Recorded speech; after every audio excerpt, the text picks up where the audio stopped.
Dieu est l'un. Il a déconstruit l'un et il a créé l'homme pour le reconstruire. Le rôle de l'homme est de servir la création et de créer, c'est-à-dire d'étendre la création en ramenant ses frères en Dieu et recréer ce qui a été déconstruit. Dieu n'a pas déconstruit par méchanceté, il a déconstruit ce qu'il était dans les moindres détails pour faire l'expérience de sa reconstruction du point de vue de chacun de ces détails. C'est lors de cette reconstruction qu'il peut faire l'expérience de ce qu'il est, du point de vue de chacune de ses particules, résultat de sa déconstruction.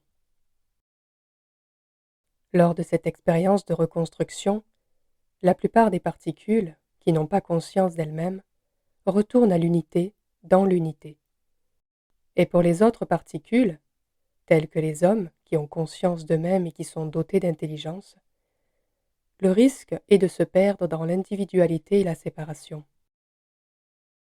C'est alors que se crée l'ego qui a oublié Dieu et qui a peur de lui, car retourner à Dieu signifie pour lui la mort de son individualité.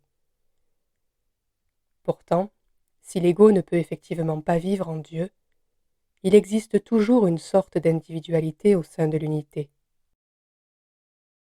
Rejoindre l'unité ne veut pas dire perdre son identité, au contraire, cela veut dire mettre son identité au service de l'unité.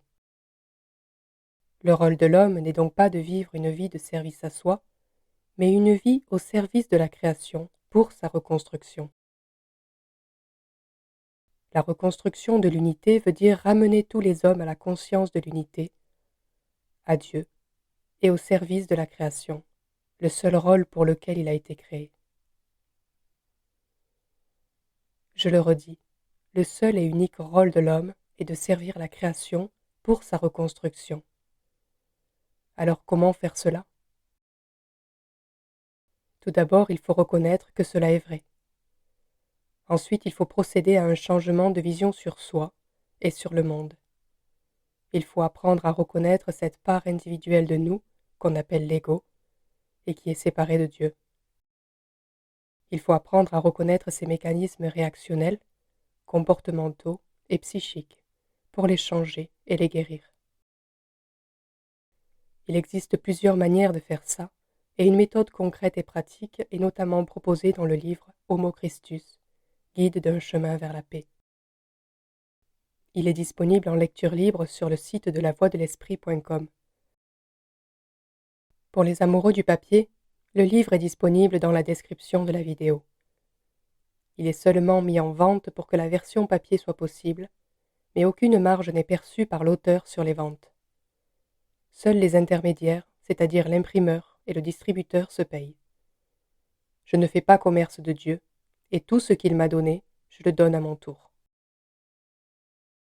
Ce livre est un témoignage, celui d'une âme de l'entremonde qui a servi de tout son cœur à guider les humains sur terre et qui a gagné son droit à la réincarnation pour continuer son travail directement dans l'arène.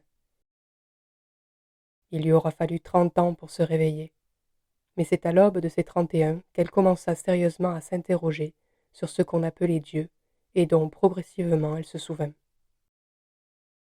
Ce guide d'un chemin vers la paix n'est pas la méthode pour guérir de l'ego et retrouver Dieu, mais une méthode qu'elle se créa elle-même pour elle-même et qu'elle vous partage pour inspirer votre propre chemin. Son but est uniquement de servir tous ses frères, et donc la création de Dieu pour sa reconstruction. Une fois la maîtrise de l'ego acquise, vient ce qu'on appelle la résurrection. Cela n'a rien à voir avec la religion qui n'est que dogmatisation et obscurcissement de ce qui doit être clair à la vue de tous. Alors ne vous embêtez pas avec ça. Si religion il y a, elle n'est que reliance au Créateur, et c'est à chacun de créer sa propre religion pour se relier. La résurrection, c'est simplement le moment où on est devenu plus fort en esprit que son ego, et que l'on est capable de refuser ses comportements pour arriver à se comporter comme un frère avec ses frères. C'est le moment où l'on devient capable de choisir Dieu et de chercher à être comme lui dans la chair. Aimer son frère comme soi-même. Être capable de donner de l'amour là où il n'y en a plus. Et voir un monde non pas cruel, apeurant et dangereux, mais en déficit d'amour, en ayant cruellement besoin. C'est le moment où on devient capable de ne plus juger, mais d'aimer ce qui a urgemment besoin d'amour. Car seul l'amour est le remède au manque d'amour. La résurrection est le moment où l'on renaît dans l'esprit, c'est-à-dire qu'on ne voit plus le monde ni soi-même du point de vue de l'ego séparé, mais du point de vue de l'Esprit de Dieu, qui n'est qu'amour, qui ne voit qu'amour et qui ne donne qu'amour. C'est à ce moment-là qu'un autre monde s'ouvre à vous, d'abord sur terre et ensuite au-delà. Ce qui vous attend une fois que vous êtes prêt, c'est le contact réel avec ceux de l'entremonde qui vous guident depuis votre réveil sur terre. Là-bas, il y a beaucoup d'âmes en attente de pouvoir se réincarner pour continuer leur évolution. Il y a toutes sortes d'âmes, des moins bien intentionnées aux mieux intentionnées. Certaines prennent contact avec les humains sur terre pour leur faire peur et s'amuser avec eux, c'est ce qu'on appelle les esprits. Et d'autres avec un dessein divin dont le but est de rentrer en contact avec les âmes volontaires sur terre, celles qui ont entendu la voix de Dieu et qui y ont répondu. L'objectif de leur travail est de les aider à renaître en esprit pour travailler conjointement avec elles à la création de Dieu. Elles initient ces âmes prêtes à servir la création et à remplir leur rôle divin. Votre vie sur terre ne sert qu'à ça, à vous souvenir de votre rôle divin qui est uniquement de servir la création de Dieu pour sa reconstruction. Tout le reste n'est que de l'ego et au final, cela ne vous mènera qu'à la mort et à une prochaine incarnation pour essayer une fois de plus de vous souvenir. À chaque fois que la mission n'est pas réussie, vous allez dans cet entre-monde à votre mort et vous avez le choix d'user de ce temps comme bon vous semble. Errer, vous amuser, souffrir, venir embêter les terriens, ou travailler avec ce collectif élevé à guider les hommes à se souvenir. En gros, vous faites là-bas la même chose que ce que vous faites déjà ici, sauf que vous n'avez pas de corps de chair, et que votre seule perspective d'évolution est de servir la création en guidant les hommes sur terre pour gagner le droit à une nouvelle incarnation, afin de continuer votre évolution. Sans cela, vous restez éternellement bloqué dans cet entremonde. Mais il n'est pas une prison comme certains le craignent. Il est d'abord un lieu d'accueil pour les âmes revenant de la terre, un lieu de repos pour les âmes fatiguées, un lieu de ressourcement pour celles qui ont besoin de se reconstruire, un lieu d'échange et d'apprentissage pour les âmes qui veulent connaître, et finalement un lieu de service pour œuvrer à la reconstruction de l'unité. Mais il peut aussi être un lieu de souffrance et de haine pour ceux qui n'ont pas encore réussi à aimer. En vérité, cet entremonde peut être le même qu'ici pour celui qui n'a toujours pas réussi à aimer. Celui qui n'aime pas sur terre n'aimera pas plus là-haut, sauf s'il le décide. Celui qui est égoïste ici le sera aussi là-haut. Mais pour celui qui sait finalement aimer, alors les perspectives sont belles et grandes. Celui qui n'a pas pleinement reconnu et incarné son rôle divin sur terre de service à la création de Dieu se retrouve dans cet entremonde pour se voir allouer plus de temps pour y arriver. Seuls ceux qui auront pleinement rempli leur rôle, ayant terrassé le dieu de la peur, de l'argent et de la vanité, iront directement rejoindre le monde réel de Dieu pour se voir révéler leur identité divine et leur dessein divin dans la création, afin de continuer leur service avec connaissance et vérité. Une fois votre vœu de service prononcé, votre guérison de l'ego gagnée et votre résurrection effectuée, l'étape suivante vous est proposée. Trouvez la porte de cet entremonde en vous pour travailler de concert avec ces âmes en service. Elles ne sont pas mieux que vous, elles ont simplement plus d'expérience. De votre point de vue, elles pourraient ressembler à des maîtres ou des gourous, mais elles n'en sont pas. Elles n'ont aucun pouvoir sur vous et ne vous forceront jamais à rien.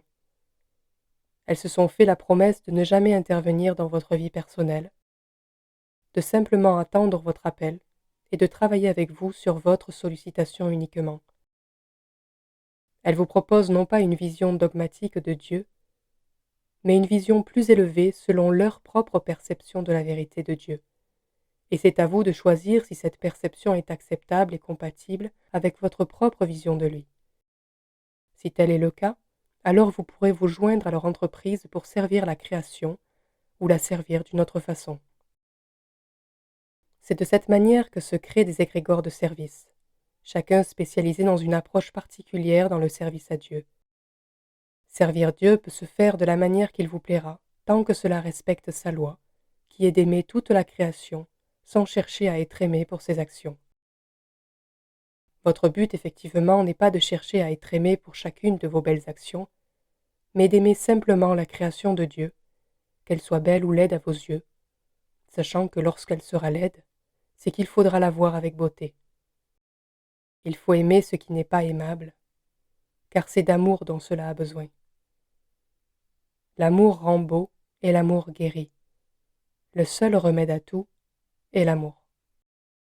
Commence donc pour vous une nouvelle étape, une nouvelle initiation pour trouver la porte de cet entremonde, et pouvoir vous y rendre à votre guise pour y trouver les ressources utiles à votre rôle. Vous entretenir avec les âmes de l'entremonde, ou vous y ressourcer et ramener avec vous tout ce que vous y aurez trouvé.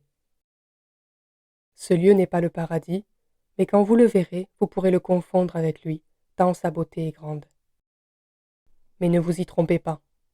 Cela ne sera qu'un infini petit aperçu de ce qu'est réellement le monde réel de Dieu. Trouver la porte n'est pas simple, mais il vous suffit de le vouloir très fort pour les bonnes raisons, sans aucun égard pour ce qu'il pourrait vous apporter personnellement. Le service à soi n'est pas compatible avec le service à la création.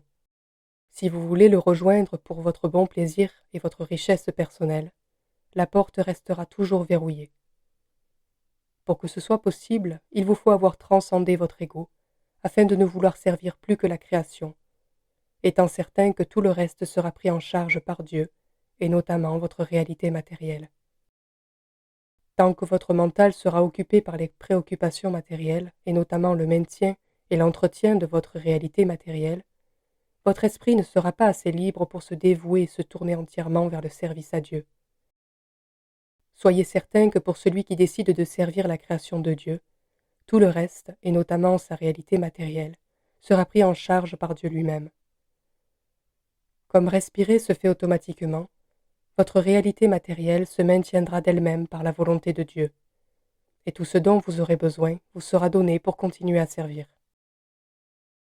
Trouver la porte demande un peu d'entraînement, mais surtout beaucoup de foi, et seuls ceux qui le désirent d'un feu ardent finiront par la trouver et pourront ajouter une corde à leur arc pour faciliter leur service à Dieu sur terre. Pour se réincarner ici-bas, il faut gagner son droit par des bons actes accomplis dans cet entremonde. Se réincarner est une chance incroyable d'évoluer et de faire évoluer les autres avec soi.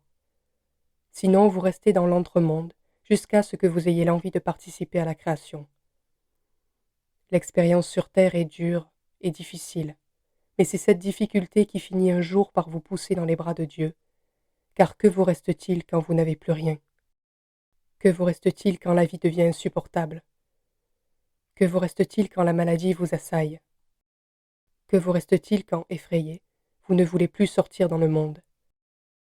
Vous finissez inévitablement par vous tourner vers ce en quoi vous ne croyez peut-être pas encore, mais après tout, pourquoi ne pas essayer? Qu'avez-vous à perdre? Vous vous tournez vers ce qu'on appelle Dieu, et vous lancez votre premier appel, au cas où il vous réponde. Il n'y a que dans la souffrance et le désespoir extrême que nous vient finalement un jour l'idée de parler à Dieu et d'écouter ce qu'il a à nous dire.